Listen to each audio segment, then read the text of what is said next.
سر کې یو ګیاخ په جنګو په تکلیف شوی به نه وای؟ نه بس ښه یو ګزاره مو کوله دومره بلد شوي یو جنګو سره. هو السلام علیکم ورحمت الله. قدرمنو لیدونکو د روژې مبارکه میاشت ده. موږ راغلي یو ځاځي میدان ولسوالۍ ته. دلته ډېر کونډې یتیمان دي، غواړو هغوی سره همکاري وکړو. هغه چې موږ سره همکاري کړې تر دوی مره رسولي ده. الحمدلله تاسو به ګورئ چې وطن هم ورو په ورو په شنه کېدو ده، سپرلی کېږي. له خیره سړه خو له خیره ختم شوی او دلته راغلي یو هغه کونډې مور ته څه موده وړاندې چې د هغې لمسۍ په حق رسېدلې وه. یوازینۍ هغه لمسۍ وه چې هغې ته به یې په ګوته باندې شیان جوړول، بیا به د مرکۍ خرڅول او الله پاک هغه هم خپل ځای ته ورسوله. الله دې وبخي، الله د جنت فردوس نصیب کړي. راغلي مو خوراکي مواد هم ورته راوړي دي. تاسې به دا خوراکي مواد ګورئ. هغې تر څنګ نغدې پیسې دغه هم ورته سپارو. قدرمنو لیدونکو راغلو مرکۍ سره ولاړ یو.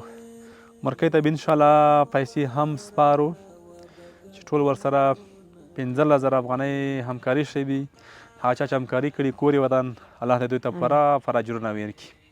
مورې ستړې مه شئ. جنتي شي، تاسې ستړي مه شئ. مل شه.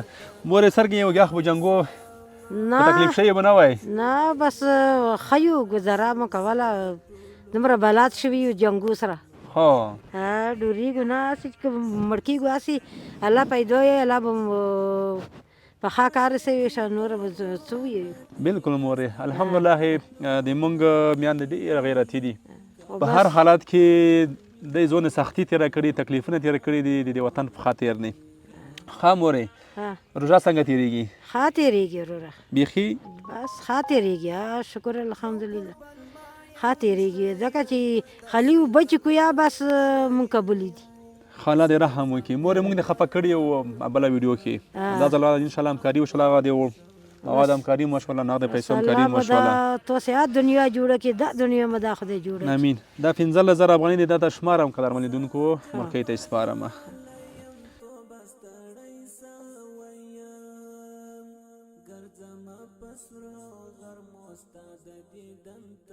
څوارلس دا دی 15.